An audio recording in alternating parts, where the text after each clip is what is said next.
Welcome back to this month's installment of Leadership Live, where I host candid discussions with industry leaders on the intersection of business and technology.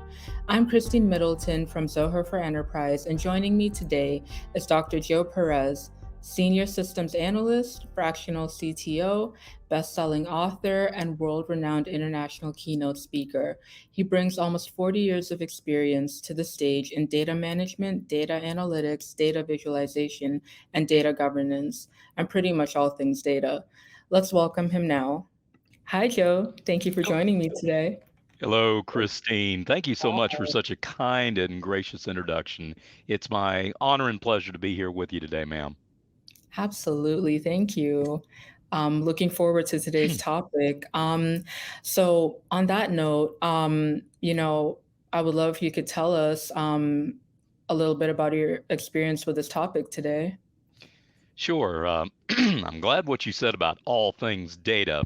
It's a passion of mine. I enjoy making data actionable. I enjoy helping folks to express their data concepts in a visually compelling manner, one in which the data is right, even if the graph may or may not look so pretty. It's more important that the data be right, that the data be actionable, as long as it helps people to make a decision, answer a question, or solve a problem. Do that, you've got actionable data.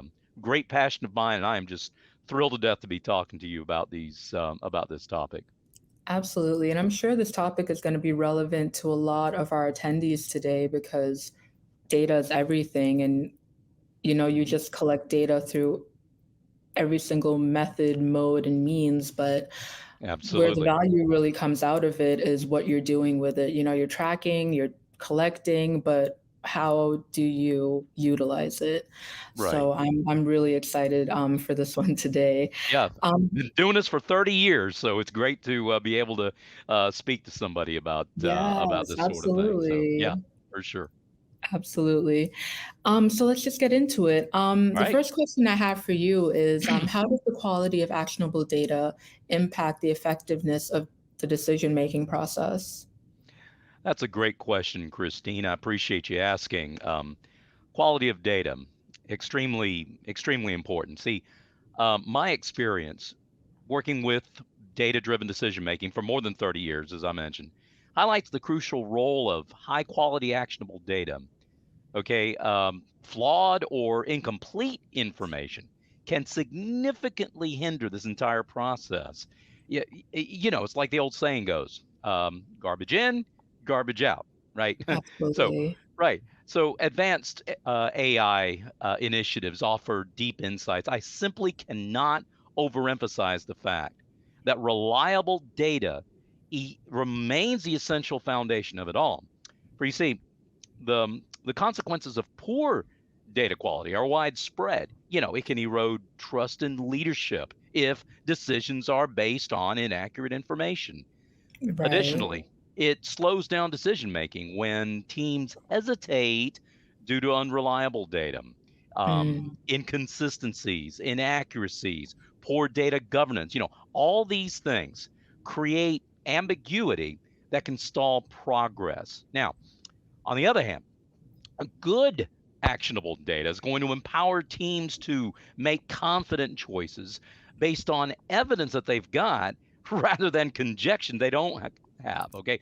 Well yeah. managed data, yeah, it's going to remove roadblocks from decision making processes. And insights that are derived from quality data enable proactive identification of opportunities and risks. In fact, Christine, Hmm. history offers some pretty interesting examples of this phenomenon.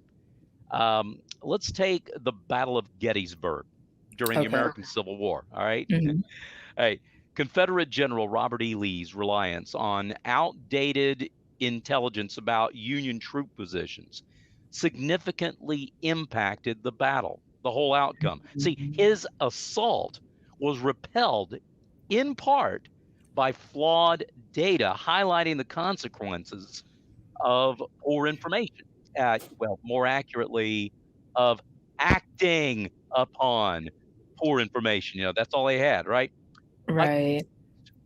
Union General George Meade, his success in that same battle stemmed Mm-hmm.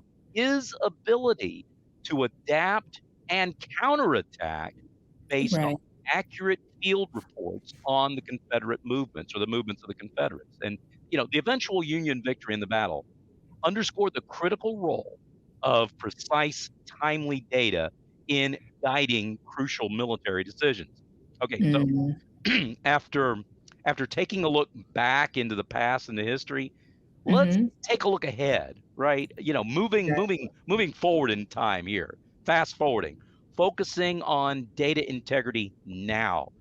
Accessibility, strong governance, those kinds of things. That's essential. Yeah. Think Yeah. about how much more complicated and diverse that data sets are today than they were even yesterday, and they'll just continue to increase in complexity and diversity tomorrow and beyond. As 100%. organizations, yeah, exactly, as they leverage diverse data sets across their departments with advanced analytics, a holistic approach, and data quality best practices, all that is going to become increasingly important. And Yeah. Christine, when data quality becomes an organizational priority, let me tell you something, it translates into significant long term benefits. So, yes, informed decision making Mm-hmm. driven by reliable data directly impacts key performance indicators, the KPIs, and fuels overall growth. That's my take on it. Absolutely. It's a very interesting point that you brought up as well, because not only thinking about how you can make informed decisions, it also shows you how to not misuse data, or how, Right. what the consequences are of not having accurate data are as well, like on the flip side of it. So that's definitely something to be accounted for. Yes, ma'am. Um, so, the next question I have for you is, what strategies can decision makers employ to continuously collect, analyze, and utilize actionable data for ongoing Mhm. improvement and innovation? Excellent question, Christine. Well, excuse me. I have learned the transformative potential of a well defined data strategy in my experience um, by by prioritizing actionable analytics and integrating them into daily operations. Organizations can build really strong systems that they can use Mm, for continuous improvement, innovation, and even market adaptability. You see, um, this is how I see it. The key shift here in the paradigm is to view data not as a static source for reports, but as a dynamic resource for ongoing information gathering and analysis, as you alluded to at the beginning. Based on successful strategies used by leading companies, I would recommend building a comprehensive data governance framework, okay, with, mhm, say, let's call them four key pillars. All right, first one, alignment. Regularly assess data needs based on core objectives and critical decisions, right? They need to be lined up. okay, Secondly, mhm, investment, right? Resources, executive support, that's needed to ensure data utilization. Third, integrity. I can't overemphasize that. Develop robust data protocols for security, accuracy, and flexibility. And lastly, education. Hey, yeah, people have to know what's going on, right? right, right, So implement some kind of ongoing training program. It will build data literacy and analytical mhm, skills across the entire organization. So, right, um, centralized data oversight, okay, that can help streamline the adaptation of analytics to the changing decision making needs. For you see, companies like Intel, for example, they mm, use analytics as a service model, okay, where okay, internal data scientists are assigned to projects as they need it. This increases efficiency. Um, let's see, early adoption of AI for data monitoring, self correction, and well, maybe even model improvement. It is rapidly expanding capabilities. In fact, research that was done by IDC, excuse me, it predicts Okay. that automation for intensive data processing is going to become widespread. Something Mm, like 30% of large enterprises adopting augmented analytics by 2025. That's just next year. And I believe this mm, is going to free up analysts so they can focus on interpreting insights that drive continuous progress, excuse me. So yeah. as data volume and processing power grow exponentially, right, actionable insights, they're even more readily available. But I caution, you need to season this advantage, okay?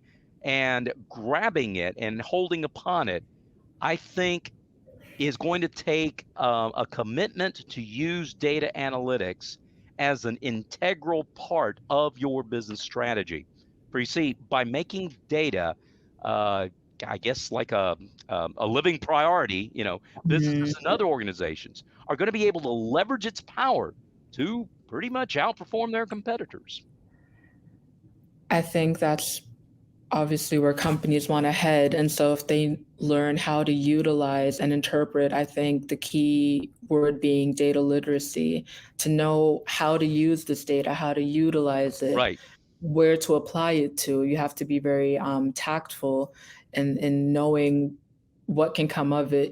There could be multiple ways of like utilizing it essentially. And so being able to know that and understanding what your company is and applying it Yeah. towards that. And, so absolutely, no, definitely. So I really appreciate the insight on that one. Yes, ma'am.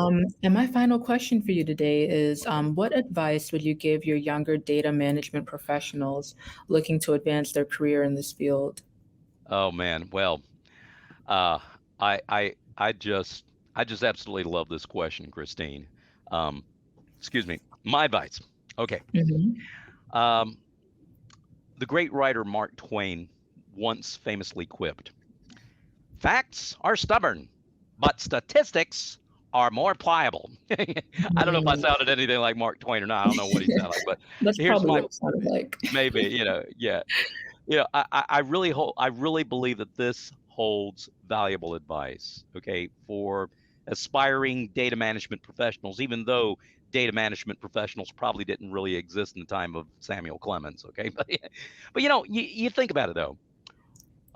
While numbers may appear definitive, mastering data analysis requires experience in uncovering the true story hidden underneath all those numbers. All right. To that point, again, history. Yeah, I like to look at history. I did a few minutes ago, but anyway, for lessons learned, let's take England's initial census in the early 1800s, for example. Okay. Policy mem Policy members were looking for clarity for taxation using detailed population data. All right, they needed it. However, bureaucratic blunders resulted in pretty inaccurate surveys, and that sparked public distrust of the statistics. And you know what? Once you lose the trust of the people in those statistics, that's all she wrote. They're going to think twice before they Mm, believe anything you say, right? So yeah. anyway, this failure paved the way for critical reforms. I'm talking about things like independent census offices that would ensure the integrity of the data of the census. Ultimately, reliable data started fueling advancements in public health and urban development over the years. But the initial story highlights the potential pitfalls of misinterpreting data quality and reliability. Okay, now let's fast forward 200 years, okay, to today's information age, where these cautions from the 1800s are even more relevant for young analysts. See, because while honing your technical expertise is absolutely crucial, cultivating this intuition for what lies beneath the surface, like I alluded to earlier, is Hmm. equally important. Okay. Yeah. Combine analytical rigor with creativity to contextualize data. Okay. Sharpen your technical skills with evolving tools, but at the Hmm. same time, never lose sight of the human aspect when advising stakeholders. Hey, data despite all the scientific facade, remains a complex domain with many nuances where both art and science meet face to face. And you know what? To do that, all that stuff that I just described, okay, man, oh man, it takes quite a bit of balance, does it not? Right? Mm, You know, I'm talking absolutely. about, yeah, I'm talking about balance. It's it's a balancing act and a juggling act. Okay, think of it Mm, like this: juggling chainsaws, okay? Running chainsaws, mind you, mhm. while blindfolded, while riding on a unicycle, and while reciting Shakespearean sonnets backwards. All right. Backwards. That's kind of silly example, but no, seriously, if you think about it, it takes both the analytical skill and well, a dash of interpretive panache. All right. Mm, um, Early in my career, a mentor emphasized to me that the true power of data analysis comes not only from technical expertise, what you can learn in a textbook, but mhm. also from human wisdom that comes from here and here. And that wisdom is going to allow us to understand what the past teaches us, how the future might unfold in front of us, and at the same time, navigate all the apparent uncertainties in between the two. Okay. And speaking to young folks directly, hey, listen, as you embark on your data management journey, remember this: cultivate this essential human quality, okay, alongside your technical skills. Don't ignore either one of them. Seek the balance that it takes to get it done. 100%. No, very insightful. Thank you so much. I mean, I feel like even though it was a short amount of time, we were able to pack in so much of information on data accountability, data governance, how to Mhm. understand and interpret the data, how that's going to help companies grow.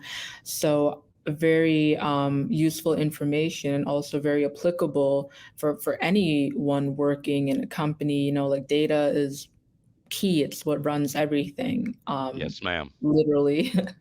So I want to thank you once again for joining us. I'm also going to Sure open the thing. floor up. If we have any questions from any of our attendees, please feel free to drop it here in the comment box and we'll get to it. So I'm just going to leave the floor open for a little while. Feel free to ask us anything. We have a very seasoned data professional here with us, and so Yeah, a bunch of we will garlic sprinkled on my head. No, a that's one little way to bit of season. oregano, Yeah, yes, yeah, the best seasoning. right. Thank you once Absolutely. again for joining us. Thank you again, Dr. Joe Perez, and we look forward to Yes, seeing ma'am. all of you very soon.